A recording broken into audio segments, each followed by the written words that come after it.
rewind takes us back to 13 years ago today. Mike Sweeney with a straight steal of home against Andy Pettit, who was pitching out of the stretch. And he wasn't fired up or anything. 13 years ago. Is that possible? Here's Johnny Giavotella taking ball one, and here he is. Tomorrow will be the 26th member of the Royals Hall of Fame, the captain, Mike Sweeney. 13 years ago? Come on. It seemed like yesterday I was going down that third base line going, man, that looks like I'm running to Blue Springs. It looked a lot further than 90 feet, I'll tell you that. Giavotella to the right field line, and Rios makes a nice play before bumping into the sidewall. Okay, I need to make a correction. You were on with us when we were at Anaheim, right, earlier this year? Yep. And we showed that. Yep.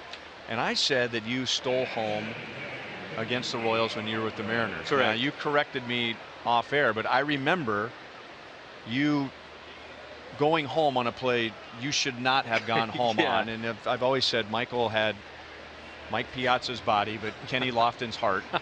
And but it was, remind me what happened, because when that play happened in Seattle, it reminded me of when you stole home against the Yankees. Jamie Quirk said, look like a greyhound, run like a bus. But I was on third base. It was a one hopper back to Brian Bannister. And, you know, when you're going good, guys, the game slows down. Everything's in slow motion. It was a one hopper back to Bannister. It was a 1-1 game in the 6th or 7th inning. And Bannister looked me back, and I just kind of nonchalantly took a half step back to third base. And as I looked over, I saw Billy Butler at first base, and Bandy kind of flipped the ball lightly over to first, and I said, my mind went, hey, he's going to flip it to Billy. Billy's not so swift to foot over at first base, and my mind just said go. Right when he turned around, and ended up being a bang play at home plate. Mariners won 2-1. It ended up being the go-ahead run. So. Sweet. And Michael went running and jumping off the field. I mean, fired up like it was your rookie year. Oh, man, this game will do it to you, Ryan. Whether you're a 23-year-old rookie or a 37-year-old guy barely hanging on Rex, this game can really infuse a lot of passion in life. Better believe it. Passion, energy, enthusiasm. That works in a game that's played every single night. Amen. And I saw there was a young Royals closer by the name of Jamie Bluma, who was supposed to take over for Royals Hall of Famer Jeff Montgomery, and I was catching Jamie Bluma in his debut, and up steps Rex Hudler for the California Angels. And you're thinking, easy out. Come on, give him a first pitch fastball. And boy, that second pitch fastball went about 400 feet for Jamie Bluma's first big league hitter was Big Red over here, taking him deep about 420 feet. Poor Jamie. Yeah, I feel bad for Jamie, man. That's got to be embarrassing for him, but I think he's gotten over that now. Yeah, but going back to it, Rex and Ryan, I mean, whatever you do in life, do it with passion and be great at it. And certainly that's how we do it, how I did it as a player. I want you to spend some time with us tonight, if you don't mind, and we'll just you'll be our third man in the booth. That'd be great. Because you're going into the Hall of Fame tomorrow, we're going to talk about your career here and the big day and parts of 11 seasons here with the Royals. Man, I wanted you to come back here at the end of your career and get a hit. You know, go 1 for 1. Get you to 300 even. Or maybe have a 3 home run game, get you to 200 and get you back to 300. But a 5-time All-Star. And as Connor Gillespie takes ball one, the first thing that always comes to my mind when I think about your career is what would have happened to you. Something great, I'm sure, because you're just that type of a person. But what if Jeff King did not retire out of the blue in 1999? It was my first year with the Royals. And Connor Gillespie will allow us to finish the conversation as he singles to center field. And just to remind Royals fans, Michael, you were a third catcher on that team. Correct. Jeff King was the first baseman. He retires out of the blue. Nobody saw it coming in 1999. The Royals needed a first baseman. They gave you a glove. They gave Jeremy Giambi a glove. And that was the beginning of a 5-time All-Star career. Yeah, who would have thought it, Ryan?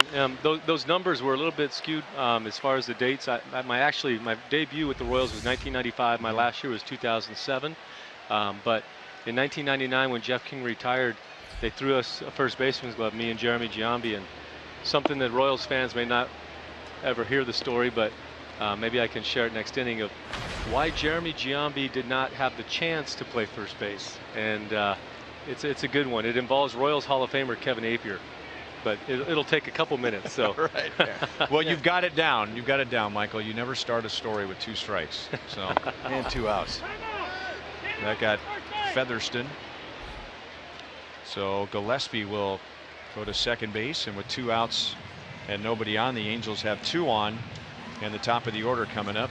Well, maybe I'll break into it, Ryan. Okay. So it was an off day. We're getting ready to travel to Pittsburgh, Rex, and our bus is leaving the K at 4 o'clock in the afternoon. So we got a day to pack our suitcase, do a little fishing, get a little barbecue in our guts, and then head up to the ballpark. So Jeremy Giambi, myself, and Jed Hansen, we said, hey, we got a half day. Let's go to Kevin Apier's farm, do some fishing, see the animals, see the llamas, the camels, the Clydesdales, and we did it. And as we're getting ready to leave, Jeremy Giambi sees some Odysseys in Kevin's garage, 4-wheelers, and says, oh, I used to race these when I was a kid. So he goes screaming down this cornfield and jumps this thing about 30 feet in the air. Oh. And he lands on the front wheels and almost flipped it. And at that moment, we're like, Jeremy, what are you doing? And at that moment, Kevin Apier's wife pulls up, and Lori, she won Miss Kansas, so she's a beautiful girl. And Jeremy says, she says, was that you that someone jumped in this thing? I was driving up the road and I saw some big 4-wheeler in the air. And Jeremy says, yeah, it was me. You want me to see me do it again? Make a long story short, Jeremy goes faster this time, jumps further, and lands on the top of this Odyssey. We were at the Paola hospital until about half hour before that bus was ready to leave. Jeremy had staples in his head, stitches in his knees, black eye. So when we're going to Pittsburgh, Jeremy Giambi was supposed to start that first game in Pittsburgh. Tony Muser looked at him and says, what happened? He says, well, I was changing the oil at Sweeney's house. The toolbox fell off and hit me in the head. And I remember that. The toolbox didn't hit him in the head, huh? Unless you call a toolbox an Odyssey at Kevin Apier's ranch. No, the toolbox did not hit Jeremy Giambi in the head. So had Jeff King not retired and Jeremy Giambi not raced 4-wheel Odysseys as a young boy, maybe Royals fans would never heard of Mike Sweeney. Oh, that's a great story. Ouch. That's right off the elbow. Ouch. Did you wear one of those elbow pads? Never wore one. Never. Okay. I refused to it. All right. That's right there. Ooh. Ow. A couple of times you get hit in the hand or in the elbow, and we had a great trainer, Royals legend Nick Schwartz, and he would always try to talk me into it. Wear an elbow guard. Wear something on your wrist. And I said, Nick, Dad didn't raise me to wear stuff on my body when I played baseball. All I need is a bat and some batting gloves, and let me do it. If I get banged up, I get banged up. Love it. Love the mentality. So I wonder if Kevin Apier and Lori are at home at their ranch in Paola watching this going, I remember that day. Well, you know, you hear about injuries all the time, and obviously as a player you can't do certain things when you're under contract, so correct. The story changes a little. Cole Calhoun with the bases loaded. There were 2 outs and nobody on, and then Gillespie singled, and then Featherston and Victorino were hit by a pitch. And now ball 1-2. Cole Calhoun.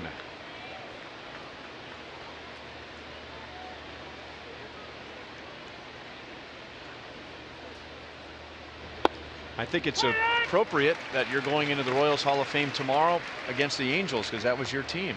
As a young boy growing up in California, I did root for the Angels as a young boy. Number one, because we lived geographically close to them. But number two, my pops played professionally with the Angels in the minor leagues. And when Dad heard that Mom was pregnant with the first of the 8 children, he said, I'm coming home, babe. I'm going to hang up the spikes, hang up the glove. I'm coming home. So it's going to be a great night. Duffy gets in and out of trouble in the second inning as the Angels leave the bases loaded. Visiting with Mike Sweeney, 5-time All-Star, Royals captain, going into the Hall of Fame, Royals Hall of Fame tomorrow. And we'll continue visiting with Michael when we come back.